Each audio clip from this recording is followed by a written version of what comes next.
Hello, this is Colin, and we are doing one of those shows again where there are no guests, there are no topics, at least no foreordained topics. You will decide what the topics are. You will call, or you won't, call 1-888-720-WNPR. That's 888-720-9677. You could even place the call now if you wanted to be that kind of person, first in line, all that stuff. And you will tell me what it is we're going to talk about. And hopefully I will be responsive. But I may just emit an eerie, toneless hum. Who can say? But it's always exciting. It's like working without a net. There's a reason why they use nets, though. I'm starting to see that as these days unfold. Anyway, join us for Ask or Tell Me Anything after this.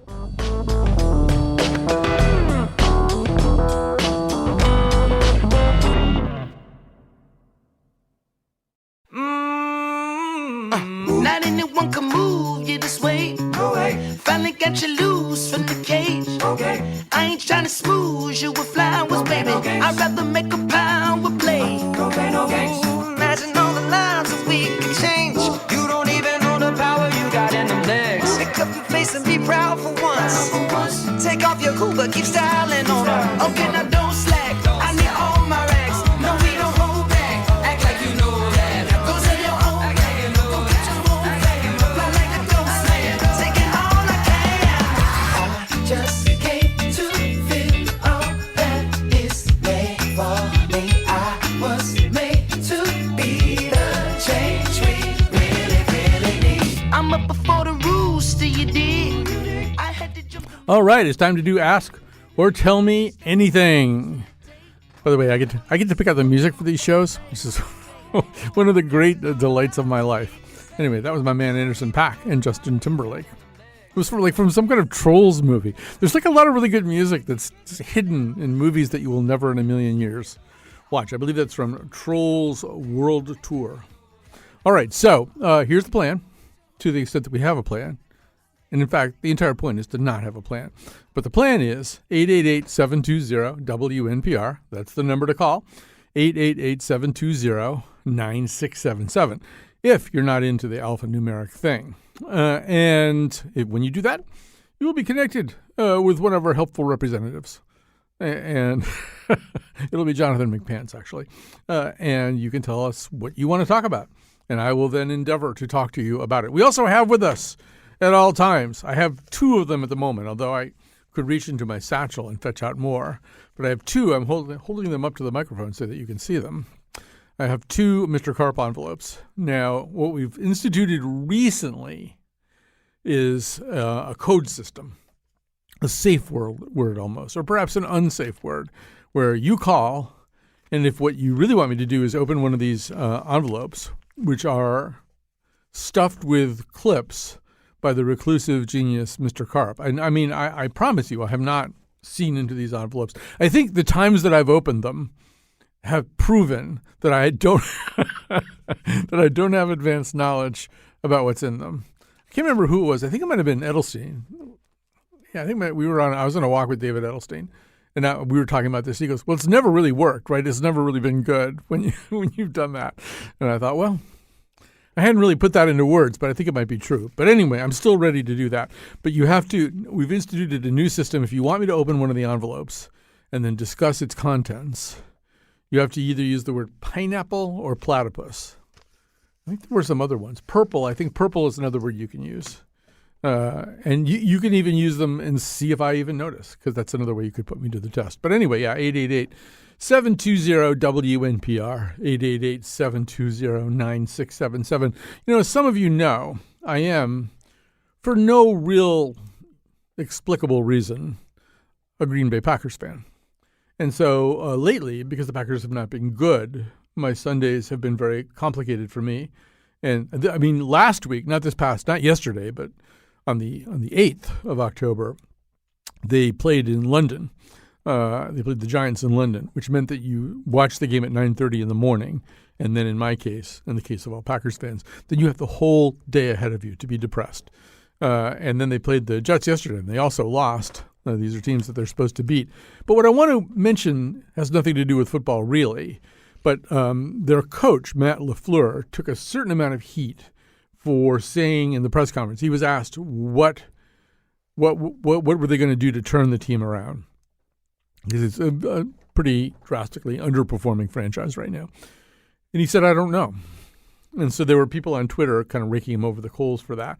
I actually think people, particularly people in positions of authority, people who are public figures, they don't say, I don't know enough. I don't know is something that they should feel pretty comfortable saying. I know it feels like an admission. It feels like a failure. But I don't know is an okay thing to say when you don't know. And it's better that you do that than try to use BS to cover up the fact that you don't know. Or, I don't know, just proffer some plausible sounding answer. But people don't say, as a matter of fact, on this particular episode today, I'll probably say I don't know a number of times because I won't know. But I thought this has been especially true during the pandemic. At times, even the smarter people, the people who are kind of, thought leaders or leaders of institutional responses to COVID-19 should have said, I don't know. And instead, they said other things and they provided information that wasn't as accurate ultimately as it could have been.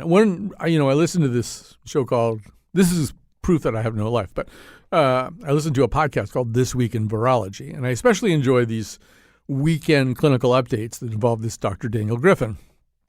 And he says, I don't know a lot. I was just listening today, and I think he was being asked about whether Paxlovid plays any role in either inhibiting long COVID or whether Paxlovid might be a culprit because of the so-called rebound effect, in creating long COVID. And whatever the question was, he said, we don't know. I don't know.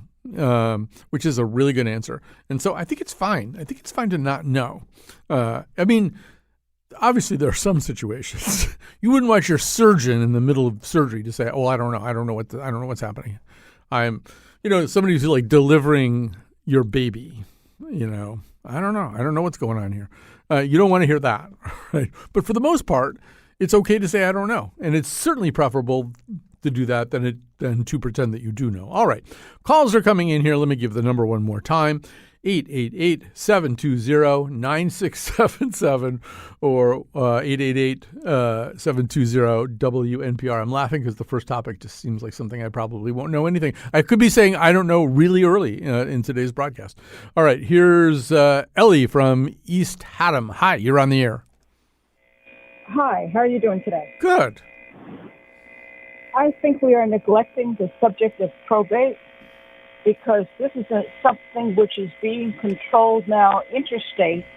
There are horror stories about anyone who feels that they want a piece of a person's life can file for their protection.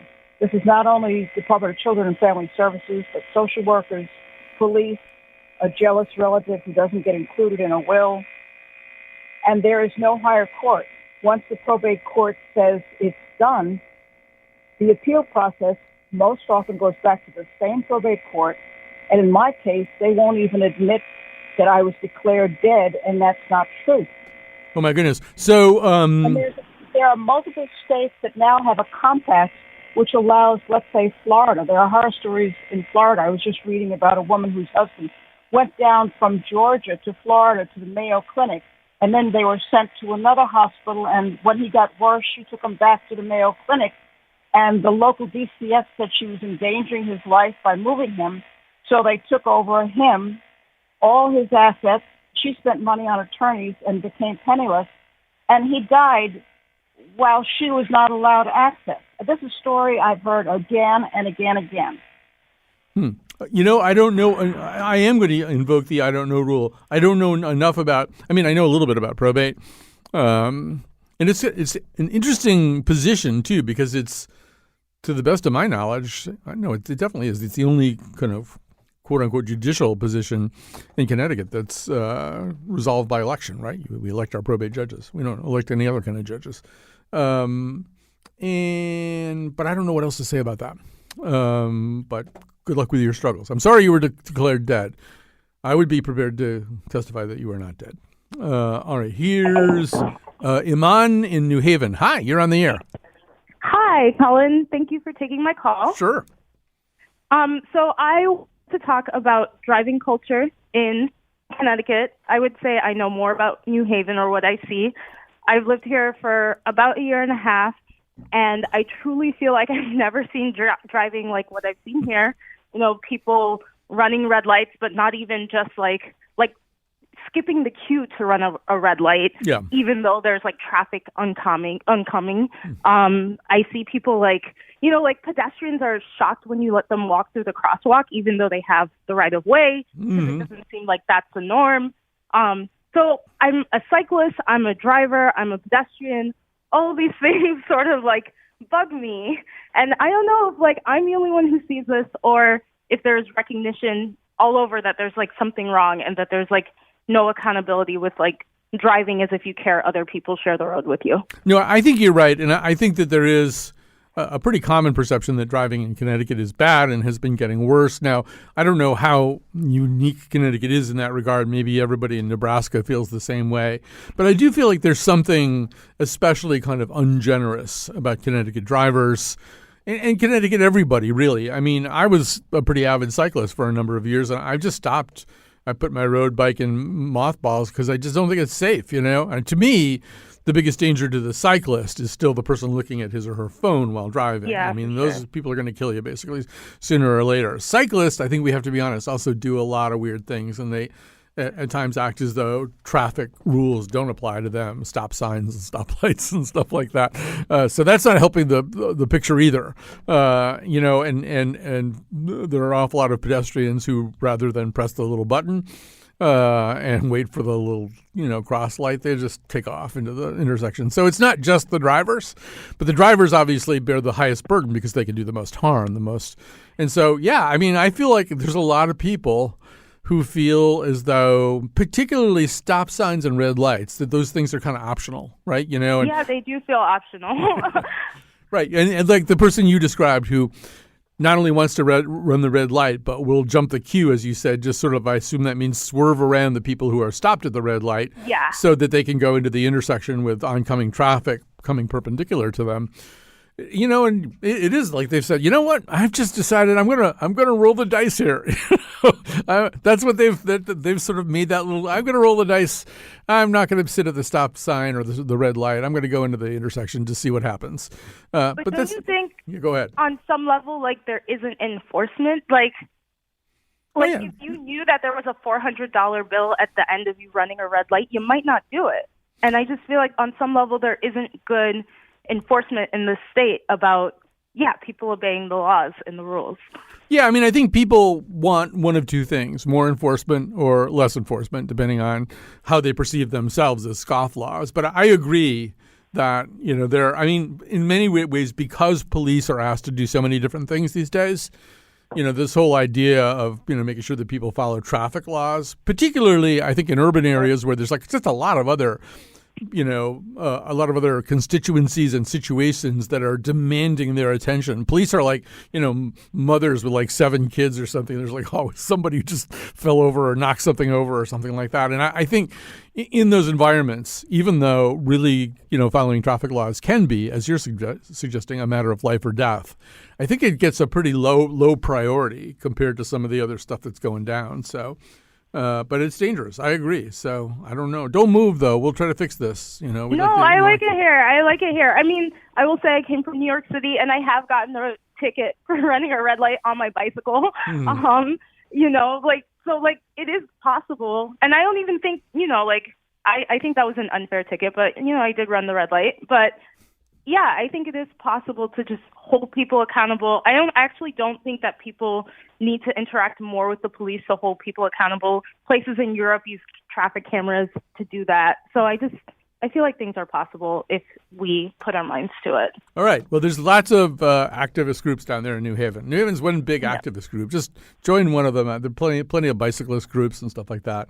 Sure. You can make a difference. I can just tell from your tone of voice and the strength of your spirit that you can be a positive difference maker. So thanks for calling. And okay, let's see. What should I do? All right, I'll do this one. All right. By the way, the number, once again, if you want to call in, 888-720-WNPR, 888-720-9227. 9677. Here is Michael in Stratford. Hi, Michael. Yes, hi. How are you, Colin? Good. Okay. This is a question I was trying to get through last time you had a call in, but it involves getting information about local politicians. Mm-hmm. I follow a lot of news stuff, so I know what's happening at the national level. I mean, reasonably well. I don't claim to be an expert, but I watch quite a bit of news. I subscribe to the Times, New York Times, and blah blah blah. But when it comes to my state representatives or even my mayor, I hate to be the type of guy that just pulls the Democratic lever, even though I tend to vote Democratic. But I don't think that's good I don't think that makes sense. I'd rather know what the voting record of these people are or their policy positions. The little stuff we get in the mail is hardly credible.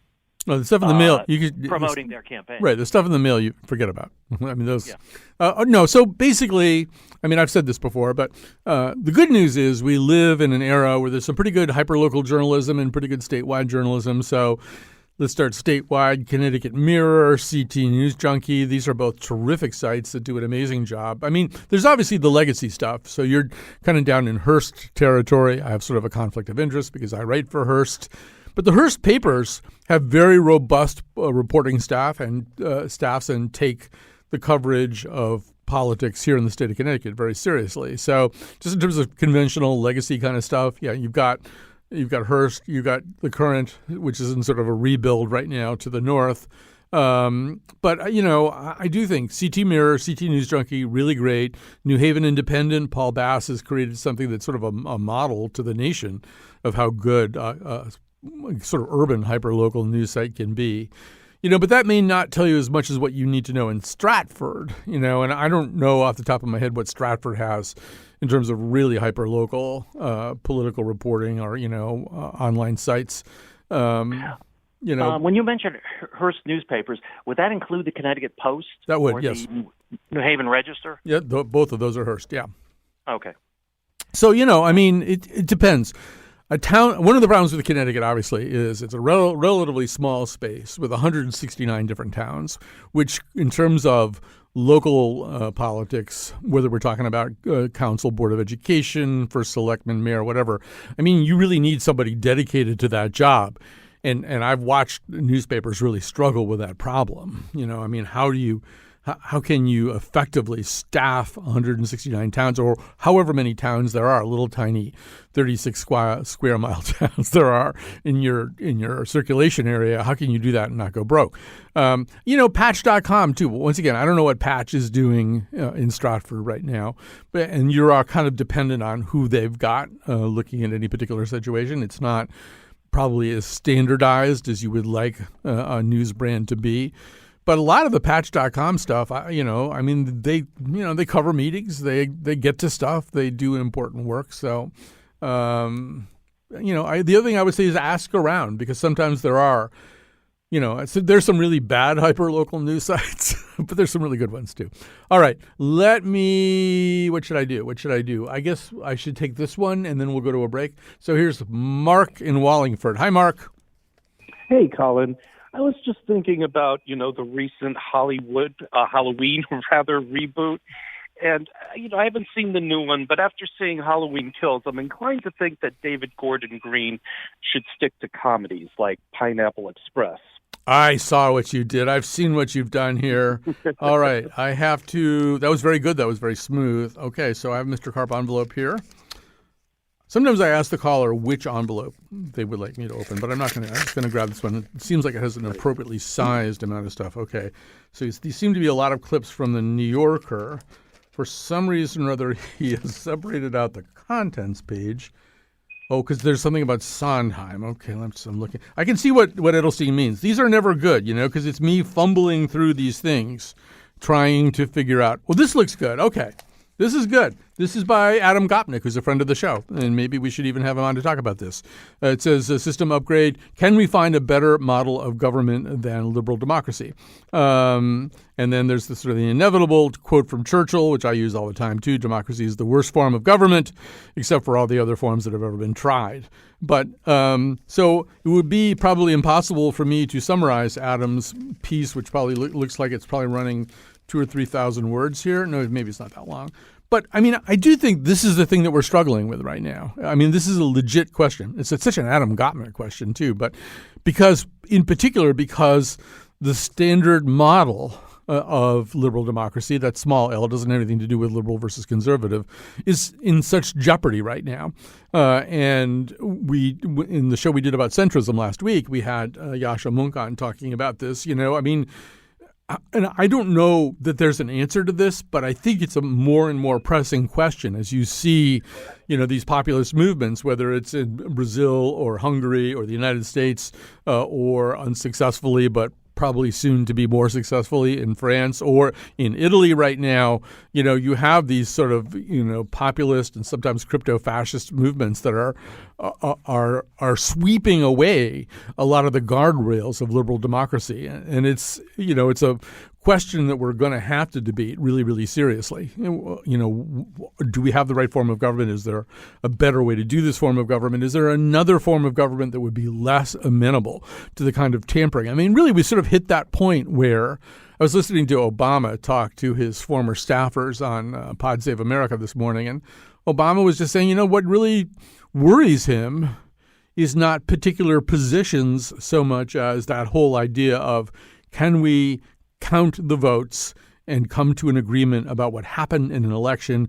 Is there a common understanding that the candidate who gets the most votes wins the election and then is in charge of whatever seat or office the election applied to? And that's the idea that we would be having to worry about that, I think. And I think we probably aren't even worried enough about it. I think here in the midterms and maybe in 2024, we're going to find out how serious a problem this is. But it's a really serious problem. I mean, obviously there was a real effort here in the country by the Republican Party to put people in office who don't necessarily believe in conventional approaches to counting the votes and picking the winners. So I'm going to go home and read Adam's piece. I feel bad that I hadn't read it yet, but that's my I could look at Mr. Krupp's underlining and stuff like that, but, was that sufficient? Is that worth – how many pineapples would you give that particular reaction? I'd give that 3.5 for sure. That was yeah. I'll take it. That you fared better than the other ones, the other most recent ones. You also might want to check out an interesting article in The Atlantic today about the decline of neoliberalism and how he feels that has kind of led to this populist response. Mm-hmm. I will check that out. All right. So thanks for your call. And also I'm going to say Mike. Chris from Weatherfield called to suggest vote411.org, which has information about local politics and stuff like that. It's a site, I believe, maintained by the League of Women Voters. The League of Women Voters I should have mentioned anyway. I mean, they're great, and they really, really kind of do believe. They believe in democracy. They believe in our system of government. And they even believe that you should know things before you vote. It's all very radical. All right. We got to take a quick break here. We'll come back. The numbers to call, 888-720-WNPR. That's also 888-720-9677. Je sais tout. Explique-toi.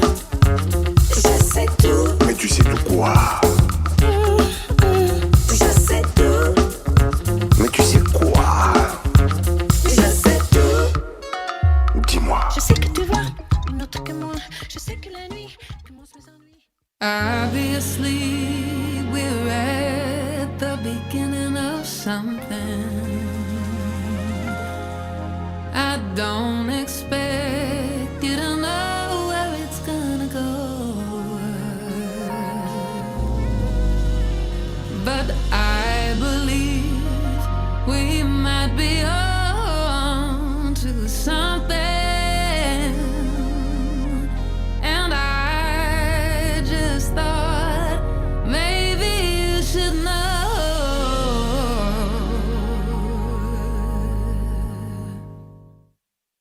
I've been playing out a lot of hypotheticals in my mind. I've been writing your name down next to mine. Been imagining all the things you and I could do. I've seen all the possibilities in my dreams. You're alone when you should really be next to me. All right, you can throw some hypotheticals in here. It's Ask or Tell Me Anything. 888-720-WNPR, 888-720-9677. All right, I don't know who's been waiting longer. I'll just take a guess that it might be Dan in Glastonbury. Hi, Dan. Hey, Colin, how you doing Just today? fine, just fine. Hey, my minor rant today, and some of my family members may not like this too much, is what's going on with our pet and our dog culture here.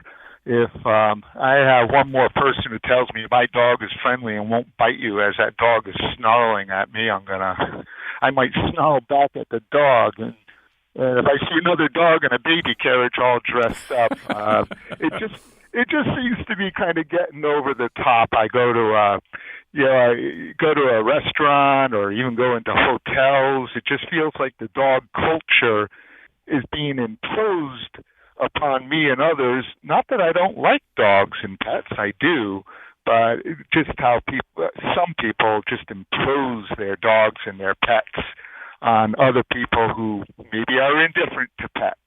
So that's just my little minor rant for today. I'm sure it won't be too well received by the dog and pet lovers out there, but that's it. That's right. If you hate Dan, call 888-720-WNPR. No, I'm just kidding. No, I mean, look, there's a couple of little things to unpack from what you said.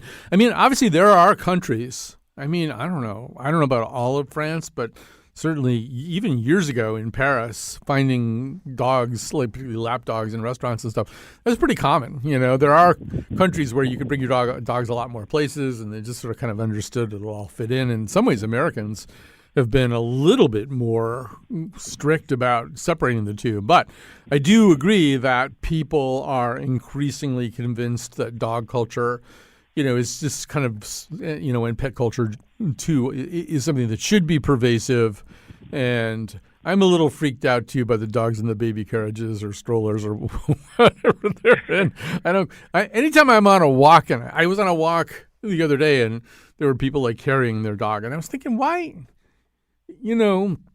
are you bringing the dog on the walk if you have to carry the dog? It was a little tiny dog. I get that. But right. But like, why just leave the dog at home? Do we want the dog to see the scenery or something? I mean, and yeah, there certainly are a lot of people who go, oh, my dog is friendly. And I tell everybody, my dog is an idiot. I tell everybody that my dog is an idiot. And that saves a lot of trouble. I'm not trying to valorize him. Yeah. I like that approach. Or when people have a conversation with you and it feels like they need to talk to you through their dog, as if their dog is the one who's doing the talking for them. Yeah, so in other words, the interesting thing, we have to go now, Scooter, because this man over here is not a nice man and he doesn't like dogs. Is that the kind of thing you're talking about? Yeah, that's a little weird too. But on the other hand, I have been accused, and I've been accused by people very close to me, of having an inappropriately close relationship with my dog, and that the dog and I need to get into counseling and stuff like that. So I might be the wrong court of law about this particular question. But in fact, I'm unzipping my fleece because I realize I have a dog T-shirt on right now, and it's a T-shirt with a picture of a dog who kind of resembles my dog Declan. But it is true that when people ask, Declan's kind of unusual looking, and people ask, what kind of dog is that? And I say, he's a Belgian imbecile. And a lot of people go, oh, really? And then I have to say, no, there is no such thing. All right, so let's move onward to Peter from Preston City. Hi, Peter. How do you do? I do fine. Good. What a great show, and lively and very, very interesting all the time. Hey, I love the dog comments. I'm not sure what inappropriate behavior with a dog really means, but anyway, I'm calling because I live in Preston City. I've lived here 55 years, and 165 runs from Route 395 down to Route 164 to Route 2. It's a direct route to the casino. It was designated a number of years ago as a scenic route. Well, in the past 6 or 8 months, the state has come in with, I'm sure you've seen these machines that can, level a forest in about 5 minutes. Mm-hmm. And they have cut down many 150, I'm sure, year-old trees along 164. And at the intersection of 395 and 164, the same thing. In fact, when they first did it, I came back from Massachusetts and came off the exit and didn't recognize it. And anyway, coming down 164 just this past week and a half to 2 weeks, they've leveled any number of trees, and I can't see any real reason for it because many of the trees aren't near wires. So I have no idea what's going on. I've called the town, and they don't seem to have an answer. A friend of mine said it's because they're putting in some new housing, but that doesn't make a hell of a lot of sense. So, I'm just really discouraged because it's starting to look a little like Bradley Airport. Well, that's not a good thing. Yeah, I mean, not knowing that particular stretch of road, I can't be knowledgeable about it. I do feel as though we're sort of not in Kansas anymore. We're kind of in a new era. It probably started with the so-called Arborgeddon. I can't remember what year that was, but that was that famous end of October storm where snow got on the trees. The trees still had leaves and just wiped out power all over Connecticut. People were without power for 9 or 10 days. Very common. Right. And at that time, Governor Malloy said, all right, we're going after you, trees. We're going to come get you. He kind of went jihad on trees. But the reality is, and I know Eversource now has this kind of scorecarding thing that they do where they have come up with some kind of score for trees in certain areas and the potential for outages, and not just outages though. It's the limbs that fall across the road or the tree that falls across the road and ties up traffic. And the problem is, as you know, we're having more frequent and more intense storms these days. Yep. And so, our old tree removal policy probably doesn't work as well in the current environment. Now, what you're describing sounds like, possibly an overreaction. Well, the problem is these are really stately old trees that don't appear to be damaged or suffering from any sort of a blight. Yeah. And, it's just very discouraging to see. Well, that's I'd forgotten about that part too. Yeah, the emerald ash borer, which is just devastating for us. But you're saying that they don't seem to have those things. No, they seem to be very healthy trees that they've just pulled down. And, it seemed to be almost random. Mm-hmm. But if you had a row of 4 beautiful maples, they were just wiped out. I'm sorry to hear that. And, you're right to ask for an explanation that's specific to this situation. And you should continue to press for an explanation. I do think we're going to see more tree cutting and more removal of the kind that we typically sentimentally don't like because we are in literally a different environment now. The storms are worse. They come more often. They blow harder. They knock stuff down. And that's dangerous, too. And people get killed by falling limbs and stuff like that. So, we can't probably be quite as sentimental about trees as we have been in the past. And then, also, once again, forestry management's a complicated thing. You do have to take out trees sometimes for the overall health of the forest. And then you've got the borer and some of the other pests that are coming through here. And the borer is like, you go out, I don't know, I haven't walked out in McLean Woods for a while up in Simsbury, but it looked like, I don't know, it looked like there'd been like a fire or something, except that there wasn't. It was just, this pest boring into the trees. All right, so we have some more calls coming in here. It's Brian on Long Island. Brian, what's on your mind, sir? Hey, thanks for taking me in. Appreciate it. Sure. I wanted to touch on an interesting aspect of the stock market that I had recently learned about, and that is the direct registration of shares. And the basic premise is that when you buy shares of any investment through a brokerage, they're held in what's called street name. Basically, you are just the beneficial owner of those shares. You can vote for them and of course, buy and sell them as you like. But they're really held by the brokerage you are operating with.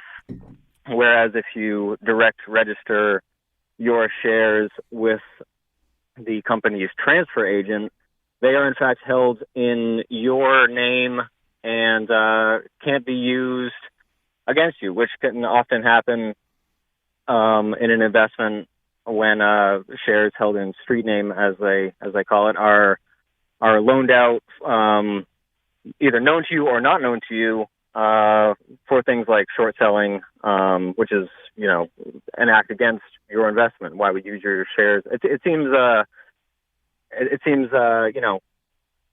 at odds when you can use your investment against you in that way. Yeah, I think it may have always been the case that stocks that are held in your name by a brokerage are actually technically owned by the brokerage. I think that street name thing has been, it's not. I don't think it's a new development. I could be wrong. I'm way out of my depth right now. I should admit that part.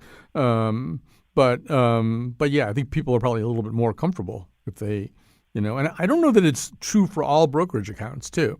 So I don't know. I don't know enough about this to comment on it, other than to say that certainly 2008 taught us to ask more questions about our holdings and ask more. It should have taught us to ask way more questions about brokerages and how they handle our holdings and whether they are always candid with us about what they're doing. I mean, the short selling, I am still bothered by the fact that Goldman Sachs and other firms in 08 would market aggressively some of the credit default swaps and other derivatives to buyers while on an undisclosed basis short selling the same stuff.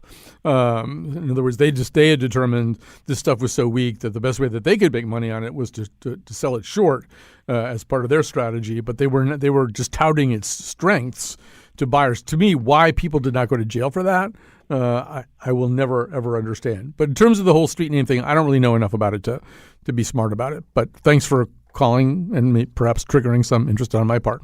All right, we're going to take a quick break here. We've got David wants to talk more about trees. Mary Jane wants to talk about fracking and whatever you want to talk about. 888-720-WNPR. 888-720-9677.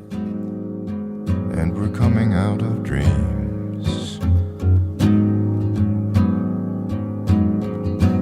as we're coming back to dreams.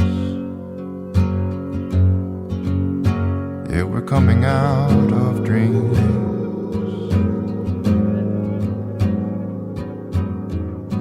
as we're coming back to dreams.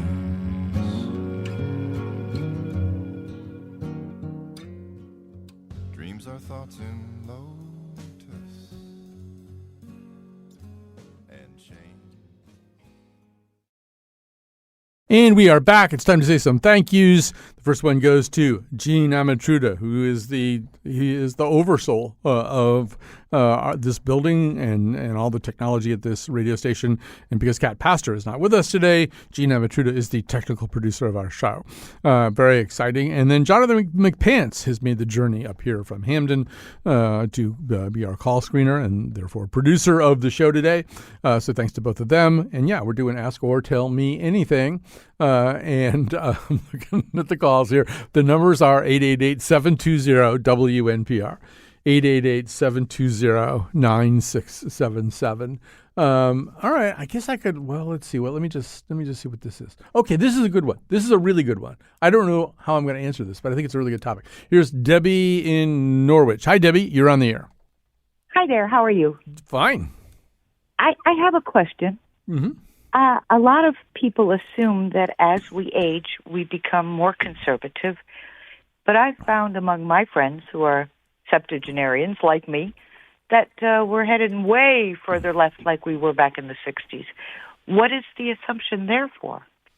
Well, so, some of it goes back to, I always think that Edmund Burke said something, if I don't know who said it, but somebody back in the sort of the Edmund Burke era said something like, and sorry for using gendered language, but I think he did. A man who is not a liberal in his youth has no heart and a man who is not a conservative in his older years has no brain. It's something along those lines.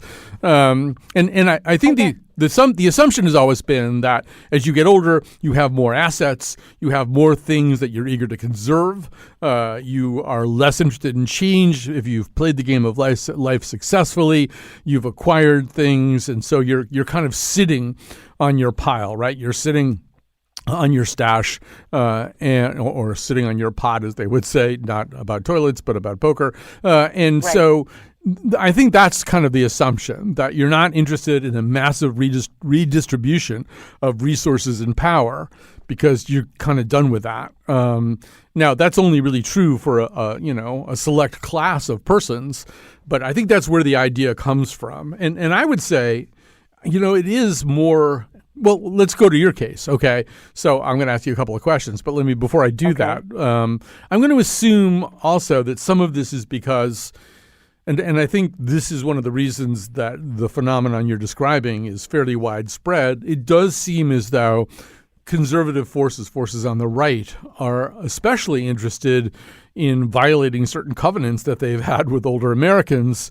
Rick Scott put out this kind of, sort of generalized commercial for the Republican National Senate campaign where, he brought up this kind of Paul Ryan idea of radically restructuring and possibly kind of eviscerating Social Security and Medicare. So I don't know how conservatives hold on to older voters. I'm amazed that the conservatives have older voters if they're not actively distancing themselves from Rick Scott and people like that. What a losing issue that would be. I do feel as though some of us, as we get older, we look around and go, where's the safety net? What's going to keep me from going under? What's going to keep me from losing whatever I do have as a result of illness and stuff like that? And so you're happy that Medicare is there. You're happy that Social Security is there. And you've also paid in, so you feel as though you're kind of entitled to it too. But I don't know. Why do you think you and your friends are drifting more and more to the left? A lot of it is because we have grandchildren who are at the getting married stage, and we're frightened that the economy and the climate and all of that kind of stuff is just going to collapse right in their laps, and they're going to be clueless about what to do about it. Yeah, no, that's a great point. My argument was far more selfish and self-centered. Yours is much more focused on other generations. Yeah, I think that's a fair question. And young people also tend to track a little bit more strongly towards those issues. They see fairness towards the LGBT community, fairness towards economically disadvantaged people, and environmental justice, both in the terms of climate issues and just pollution in disadvantaged neighborhoods. They see all those things as pretty powerful and pressing moral issues and issues of survival too. So yeah, let me ask you another question though. This is a somewhat frivolous question. Do you or any of your friends refer to Rachel Maddow by her first name like you know her? Like, did you hear what Rachel said last night? Or I got to wrap this up. I got to go watch Rachel. Did you hear what Maddow said last night? It would be Maddow? Okay. I always ask my students in the political science seminar that I teach if their parents or grandparents talk about Rachel like she's a personal friend. But I do think there's some of that too. There's this kind of a way maybe of having these conversations that didn't exist before because some of the new forms of journalism that are out there. I'm sure, and you guys help. I also think that perhaps it's the area that I grew up in, which is the northeast corner. Yeah. It's a little different than Norwich, and they tend to be way more conservative. Way more conservative about everything. Yeah. Well, Killingly me because Killingly is now a model to the nation. Happened, Yeah. Yeah. No. So we were there when Selma happened, and it's still happening. Why? Yeah. But no, Killingly is now a model to the nation in terms of just sort of intolerance and, really short-sighted thinking and stuff like that. So I know about the football team or whatever it is. Well, there's also this whole question of mental health in the schools. They're actually, there's a strong movement in Killingly opposing mental health resources being available in public schools. The thing is that it would have been free from the generations people. Yeah. So moving south was probably a pretty good idea. Don't move further south than Norwich. We'd like to hang on to you. You seem like a really nice person, Debbie. All right, so let's take a call from. Well, so it's interesting when a conversational thread gets started. So we've got a tree call and a dog call. Let's do the dog call first because I do have my dog T-shirt on. All right, here's Sarah in Deep River. Hi, you're on the air.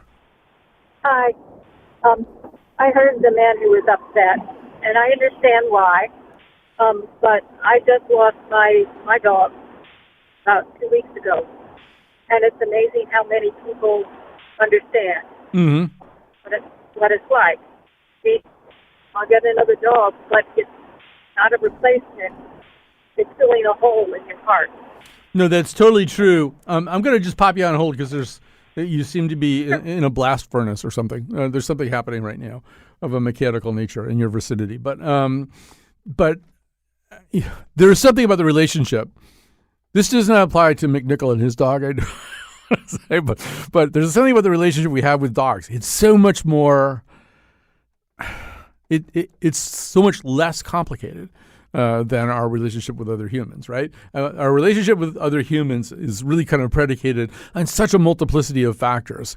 How we're getting along with another human being. There's so many things that enter into it. With a dog, it's kind of like, all right, did you take me for a walk? Did you play with me? Did you pet me? Okay, I love you. You're great. It really doesn't get much beyond that. And there is sort of a constancy about it too. I mean, dogs have moods and stuff, but basically, anytime Declan sees me, it's just like he's just so happy to see me. I'm not saying there aren't people in my life who aren't 90% of the time happy to see me. But here's the part I'm leaving out, and I think Sarah would definitely identify with this, if in fact she hasn't been crushed by a smelter right now or whatever that was in there. But there's a way in which our emotions are purer in that regard too. Once again, I think McNichol might not be sort of in the same category as a different kind of dog, but like our emotions. We have complicated feelings about one another. Even if we like one another a lot, we have really, really complicated feelings. Whereas we can put onto our dogs a kind of emotion that might be our best emotions. Our best emotional reaction to a living creature might be more likely to be towards a dog than towards a person. Now, Dave, if that's what his name was, would say that's a problem, right? I mean, if in fact you need a dog to call forth the best emotions that you have, that's not a good thing. All right, so I got 2 more calls left here. I'm going to try to get to both of them, but I can't promise it. So Mary Jane from North Stonington, if I don't get to you, my profoundest apologies. I know you have mountain lions running all over the place there. It takes a lot of time to just get on the phone and wait for their call to be taken. So I feel bad if I don't get to you. But let's go to David in Washington, Connecticut. Hi, David.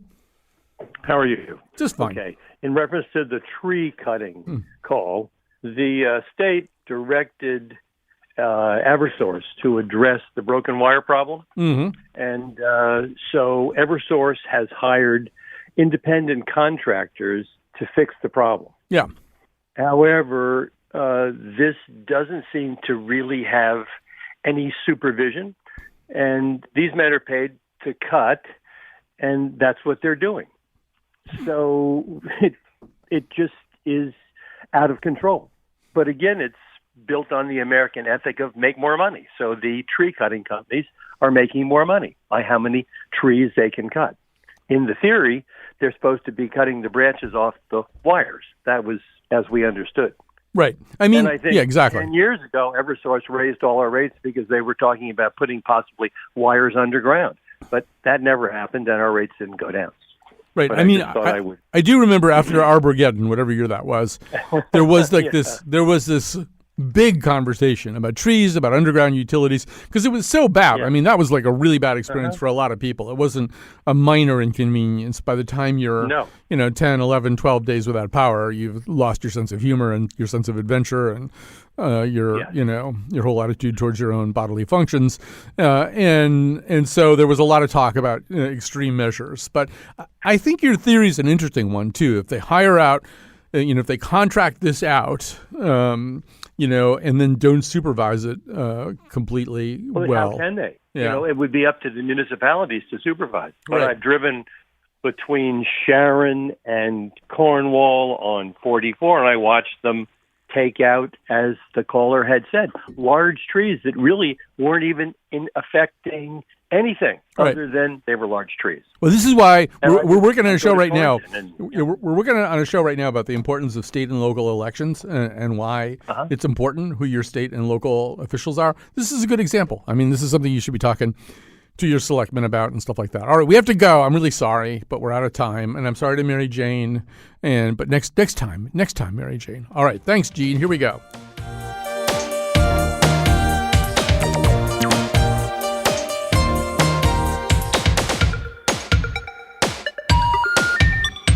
The number you have reached has been disconnected.